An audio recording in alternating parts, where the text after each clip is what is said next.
Dr. Humphries, if you want to come on up, if you'll just raise your right hand. Do you solemnly swear or affirm that the testimony you shall give shall be the truth, the whole truth, and nothing but the truth, so help you God? Yes, so help Thank me you. God. Hello. My name is Dr. Suzanne Humphries. I am a board-certified internal medicine doctor and nephrologist, kidney doctor. I am also in the minority in that I have taken the past 8 years of my life to intensively study the history of vaccination, immunology, as well as the components of childhood vaccines and their effects upon the body and the available medical literature. I listened to the testimony that was from last week, and I'd like to address a couple of the issues.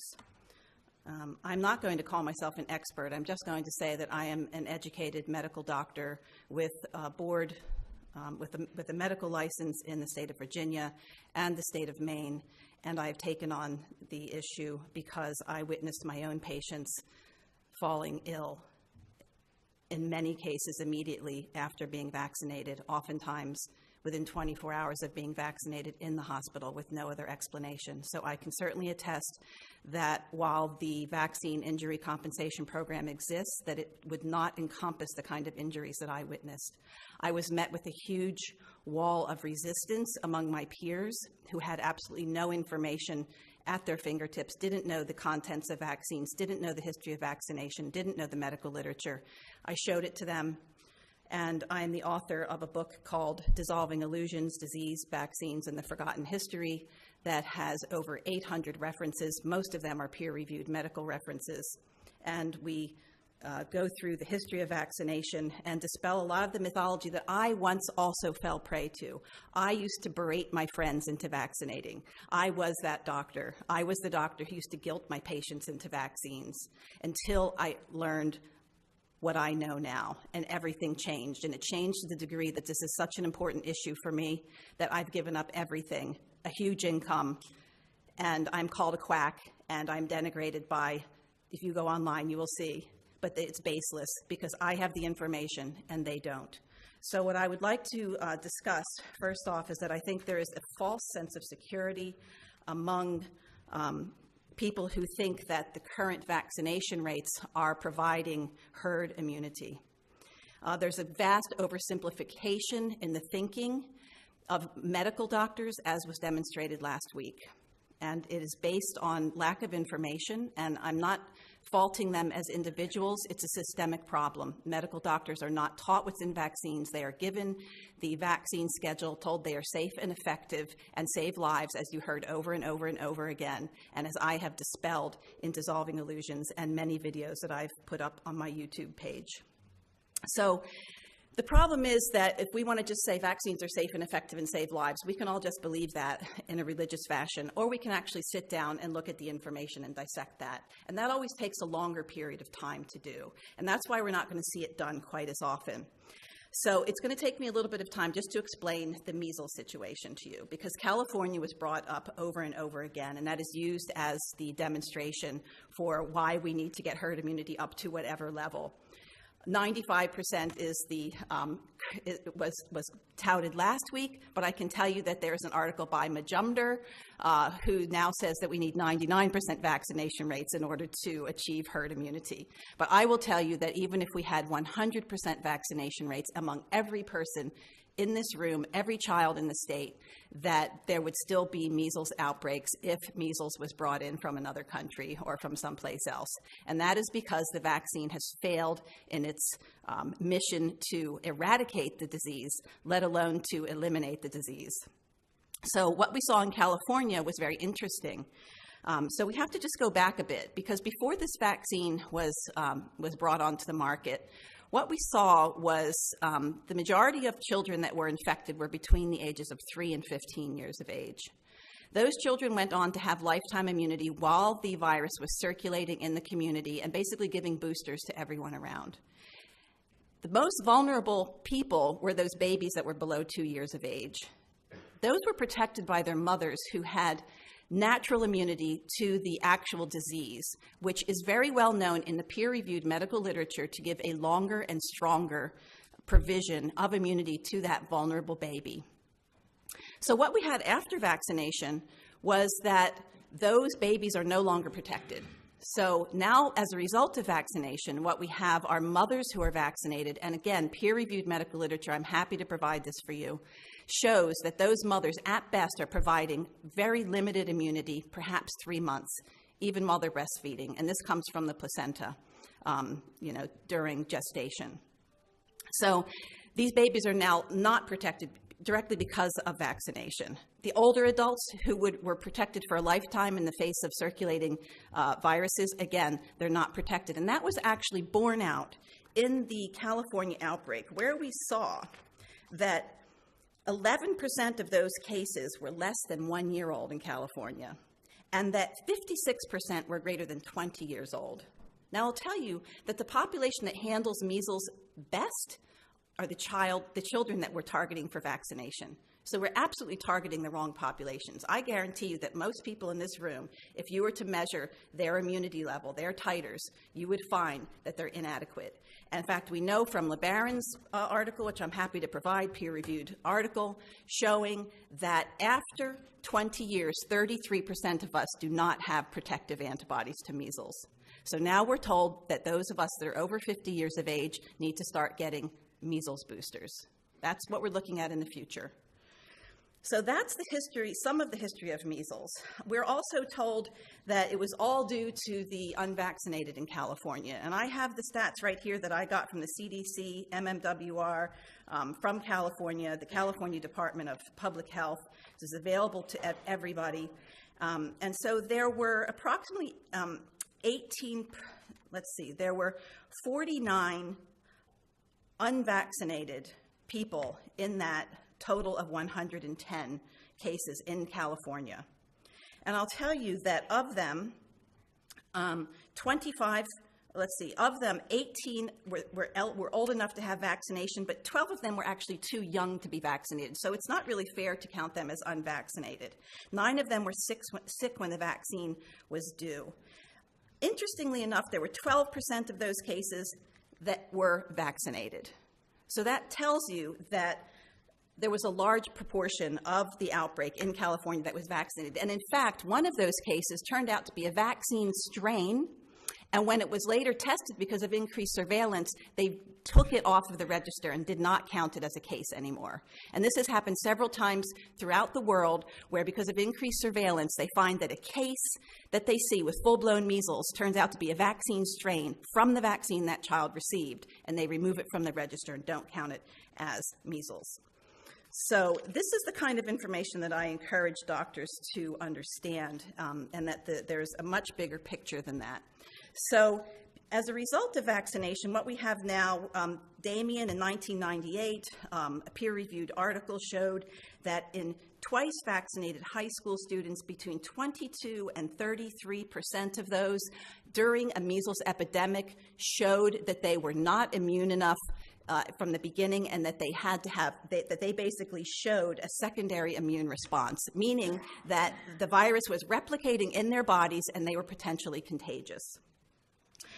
There are Russian articles showing that hospitalized patients during epidemics, fully vaccinated people do not have sufficient titers to protect. So despite this high vaccination rate that we have today, we are not going to have herd immunity, and we will continue to have outbreaks. And because of this, there are scientists, Dr. Gregory Poland from the Mayo Clinic has written extensively on this problem, saying that we need a new vaccine, that this vaccine is failing, that we have problems with primary failure, meaning between 2 and 8% of twice vaccinated people never respond to the vaccine. We have secondary failure from the vaccine, which I talked to you about. Basically, the immunity degrades over time, and I'm susceptible according to this at this point. So we have a problem. We also have vaccine escape mutants, which nobody wants to talk about, but is in the medical literature. It's happening in China. There are mutant strains that are happening there. And so there was one other point I wanted to make with regard to primary failure, secondary vaccine failure. If I think of it, I will come back to it.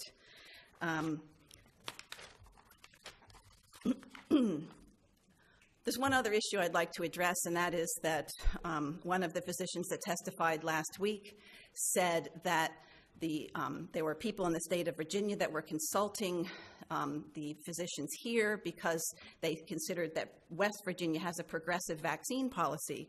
And I would like to update that physician on what happened in Virginia, because I was actually part of that.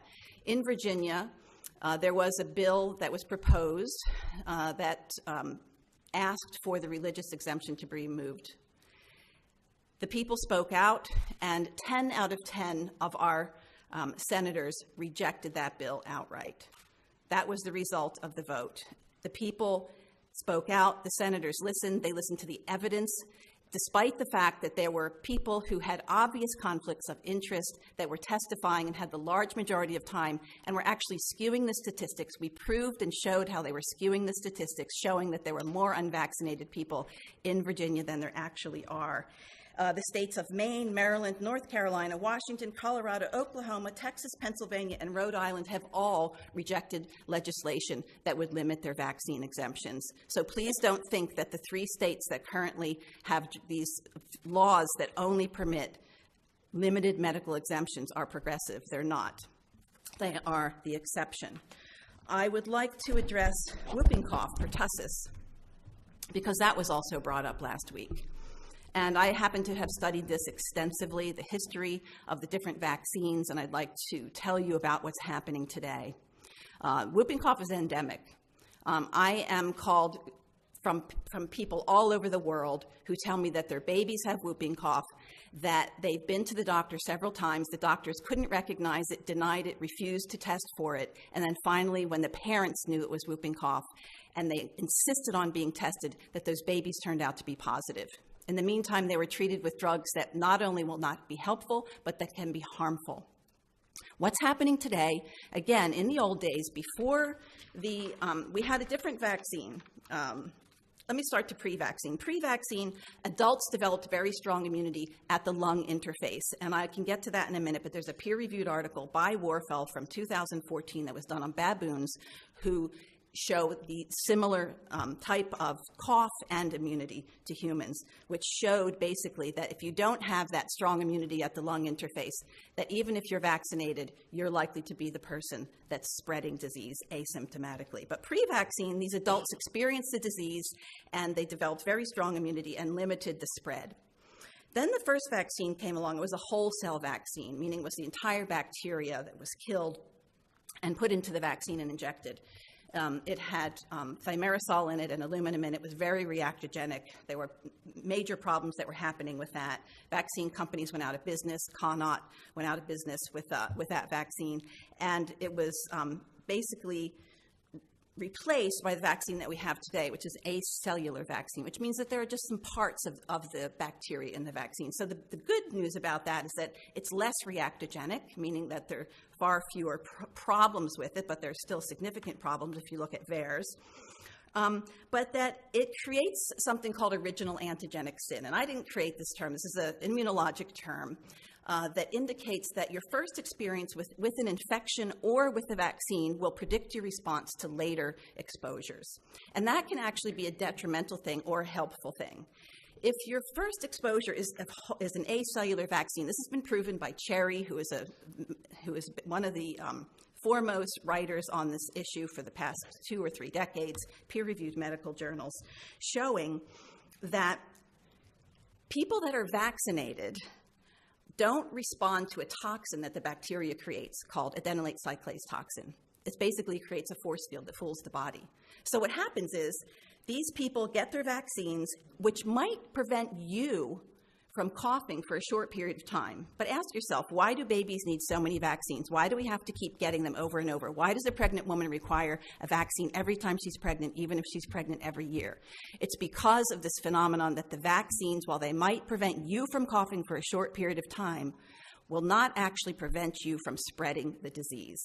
And moreover, that if you're exposed to the bacteria later, you are the person that's more at risk for having a very serious case of whooping cough if that vaccine is not protecting you the way it is designed to. The evidence for that is with Warfel that I talked about earlier, and also Dr. Cherry has written about this, that the people that are vaccinated, their immunity begins in the blood and not in the lung surface. The bacteria comes in through the lungs. And so you want the battle to take place at the lung surface, and that's what happens with natural immunity. So let me just tell you the difference between these two baboon types. They looked at baboons that had never been vaccinated, and they gave them the disease, whooping cough. Then they took some that were vaccinated with the vaccine that we use today, and they compared them after re-exposure. And what they found is that the baboons who had been vaccinated with the vaccine that we use today had very high colony counts of bacteria in their lungs, even though they weren't coughing when they were re-exposed. The baboons who actually were recovered after whooping cough and then re-exposed had no bacteria in their lungs. So that's one of the problems with today's vaccine. But the other problem is, and this is written about in the CDC's website, it's very widely published, nobody wants to talk about it, but mutant strains have been born out of vaccinated populations. Just like bacteria mutate and become superbugs, the same thing has happened in a big way with pertussis vaccines. It's a major problem. It's written about worldwide. There's pertactin, which is an antigen on the bacteria, is not on some of the bacteria that are now these mutant strains. They're producing more toxin. It's much more vicious. We're seeing definitely worse cases of whooping cough, and these strains, it's documented medical literature, have come out of vaccinated populations, not unvaccinated populations. They don't find them there. Doctor, what we're going to have to do, due to we're out of time, we're actually about 15 minutes over, and I know we appreciate the information, and just to give this thing a fair shot at everything, I think I'm going to go ahead and lay this over to our next meeting. It'll probably be Tuesday, but I appreciate everybody coming out. It's just trying to get everybody in with their voices, and so we can all be heard on this to make a fair decision.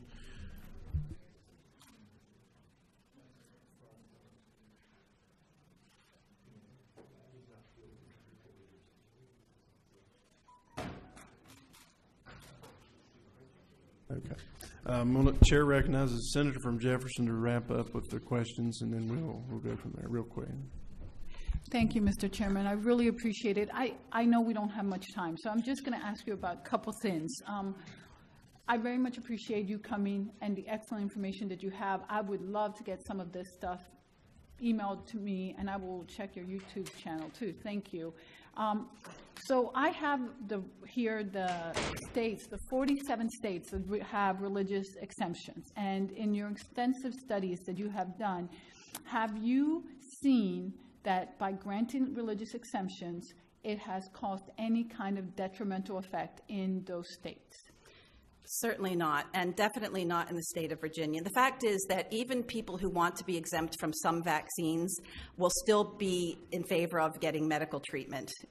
It's actually, there was one case in Philadelphia that rejected that, but that's certainly not the norm. Okay, thank you very much. And then one more question. So I agreed with you in the presentations that we heard last Tuesday. I do not wish for anyone to get sick or get hurt by vaccines. But in your testimony, you make it sound like some of the vaccines might actually be causing more illness than if we weren't vaccinated. Is that what you're trying to say, at least in some cases? Well, I have to look at each vaccine separately. I'm not going to... It depends on what you're calling an illness, because vaccines can literally affect any organ of the body. There's a risk and a benefit ratio for every vaccine. Herd immunity is not a given for every vaccine. Some of them, it's not even built into the blueprint of the vaccine itself. So we have to look at each vaccine separately. When it comes to whooping cough, I think when you look at the total picture and see that the mutant strains have evolved in vaccinated populations, that's a vaccine that needs to be critically looked at, and parents and doctors need to be informed about the problems. We can't just keep religiously repeating vaccines are safe, effective, and necessary while people are getting very sick and not getting compensated for the lives that are lost. So you would be in favor of just a more informed consent of the population? And I am in favor of people being able to opt out of certain vaccines if it's against their moral and religious preference, and that doctors need to be able to make their own decisions for medical exemptions. Even in your state, that's getting funneled through one young doctor who doesn't have very much experience. That's basically telling every other doctor that's 40, 50 years old that their medical opinion doesn't matter.